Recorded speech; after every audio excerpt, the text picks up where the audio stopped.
कधीही आरक्षण देता येत नाही. आजपर्यंत 4 स्टेट बॅकवर्ड कमिशननी, आजपर्यंत राष्ट्रीय मागासवर्ग आयोगानं, आजपर्यंत सुप्रीम कोर्टानं, आजपर्यंत तत्कालीन औरंगाबाद खंडपीठानं मराठा समाजाचं सामाजिक मागासलेपण नाकारलेलं आहे. मग मुख्यमंत्री कुणाचे होते? महाराष्ट्राला आतापर्यंत समाजाचं मागासलेपण काही आयोगाने सिद्ध केलंय. हाके स्वतःला फार तत्वज्ञानी समजतात आणि कधी मराठा उद्वेषी भावनेतून वैयक्तिक बोलू नका. वैयक्तिक बोलायचं नाही, मला खूप बोलता येतं. नाही वैयक्तिक नको, आपण वैयक्तिक कुणी बोलायला नको. हा बोला बोला. मी कायद्याचं बोलतोय आणि टू दी पॉइंट बोलतोय. मराठा समाजा रोज वैयक्तिक बोलतात. अरे मला बघलाय बोलता येतं रोज वैयक्तिक. मनोज दादा नाही नाही नाही नाही नाही नको नको नको वैयक्तिक नको. या मुद्द्यावर वैयक्तिक नको, आपण मुद्द्याचं बोलू ना. आपण मुद्द्यांवरती बोलू. हा प्लीज प्लीज तुमचा मुद्दा कंप्लीट करा. मला मी नाव घेतलं का तुमचं कुणाचं? आणि बाकीच्यांना माझ्याकडे खूप बोलता येतं मला. ठीक आहे, मला नंतर धनंजयजींकडे जायचंय, तुम्ही पूर्ण करा.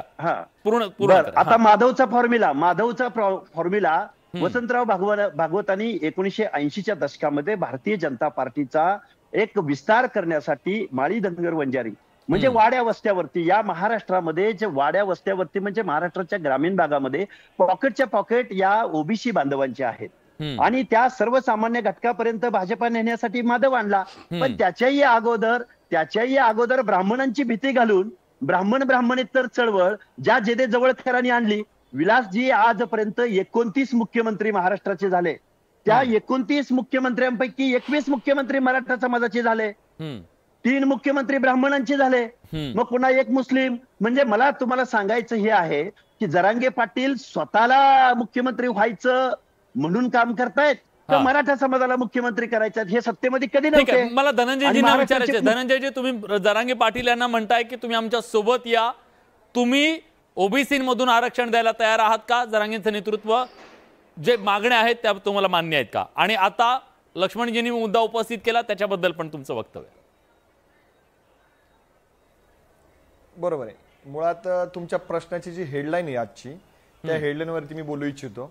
तुम्ही एका बाजूला असं म्हणता की तिसरी आघाडी उभी राहिलेली आहे, जिला आम्ही परिवर्तन महाशक्ती म्हणतो, त्यांनी मनोजदादांना निमंत्रित केलेलं आहे, त्यांनी यावं. हो नक्कीच त्यांनी आमच्या सोबत यावं, आम्ही त्यांचं स्वागत करू. त्याचं कारण असं की आजवर मराठा समाजाचा आत्ताचे सत्ताकर्ते असणारे प्रवीणदादांनी उल्लेख केला की अण्णासाहेब पाटलांचा लढा त्यांनी सांगितला. अण्णासाहेब पाटलांना बलिदान द्यावं लागलं, पण पुढे टिकणारं आरक्षण मिळालं का तर नाही मिळालं. 2016 साली आपण पाहिलं क्रांती मोर्चे निघाले, आरक्षण मिळालं का? ते मिळालेलं आरक्षण टिकलं नाही, ते कोर्टातून परत उडालं. आता बिहारच्या धर्तीवरती आता आपल्याकडे आरक्षण दिलेलं आहे, बिहारमधलं आरक्षण उडालं, हे पण आरक्षण उडण्याच्या परिस्थितीमध्ये आत्ताच आहे. याच्यामध्ये राज्यकर्ते असतील, विरोधक असतील, यांनी योग्य पद्धतीने आरक्षण दिलेलं नाहीये, त्यामुळे या सगळ्या प्रक्रियांना खीळ बसत आहे.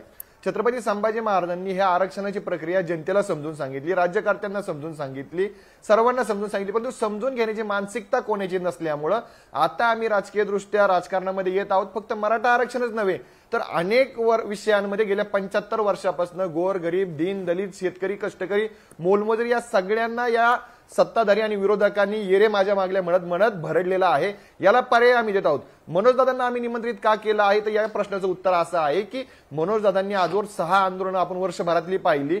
सरकार त्यांना म्हणतोय देतोय तुम्हाला, सरकारने गुलाल उधळला, परंतु त्यांना त्यांच्या प्रश्नाचं उत्तर मिळालं नाही. मराठा समाजाची सगळी सोयरीची मागणी मान्य केली नाही. दुसरा प्रश्न तुमचा होता की आम्ही ओबीसीने देऊ का, कसं देऊ? राजश्री शाहू महाराजांनी जे आरक्षण दिलं होतं त्या आरक्षणाचा आपण अभ्यास केला पाहिजे.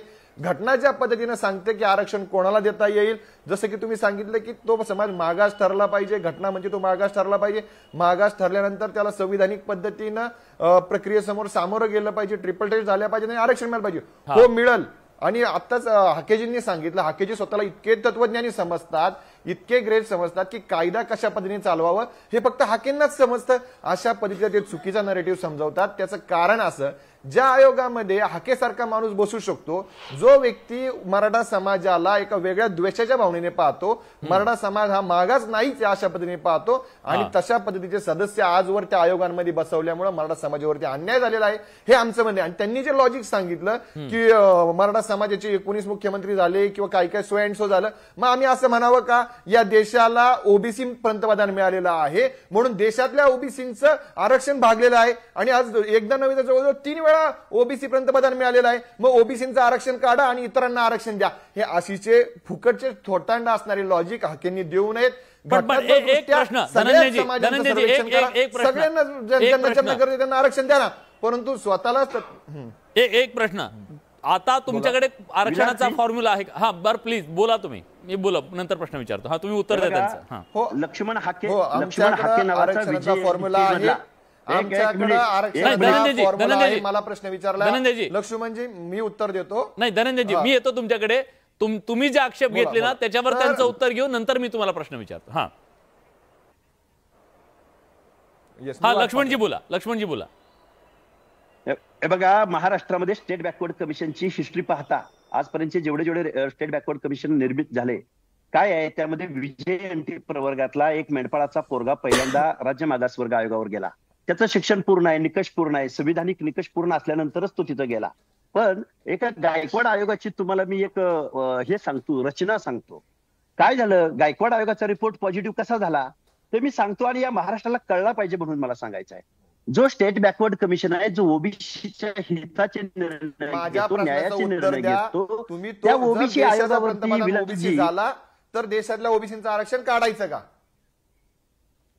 अरे धनंजय थांब ना, आता ऐक ना आता माझ्या प्रश्नाचं उत्तर, ते पण देतो उत्तर तुला. अरे मी बोलत होतो त्यावेळेस तू मध्ये बोललास ना. अरे बोलू नको, आपण वैयक्तिक नको, वैयक्तिक नाही, थांब शांत घ्या. आता दोन बोलता ना मग मध्ये मी बोललो का? हा व्यवस्थित बोलतोय मी अगदी. बरं का विलासजी, रिस्पेक्टने बोलो, आम्ही त्यांच्याशी रिस्पेक्टने बोलो. रिस्पेक्ट न बोलतोय, वैयक्तिक कशाला बोलताय? मी सांगतोय विलासजी, गायकवाड आयोग नावाचा ओबीसी आयोग, त्या राज्य मागासवर्ग आयोगाला ओबीसी आयोगही म्हटलं जातं. त्या ओबीसी आयोगावरती गायकवाड आयोग अध्यक्ष मराठा, 6 सदस्य मराठा, सचिव मराठा, आणि ज्यावेळी हायकोर्टात निर्णय झाला त्या हायकोर्टाचे जज मराठा. आयोग कुणाचा? ओबीसीचा. आजपर्यंत राज्य मागासवर्ग आयोगावरच्या सदस्यांची यादी काढली तर मराठा समाजाचे सदस्य त्यावेळेस नाही आक्षेप घेतला मराठ्यांनी कधी.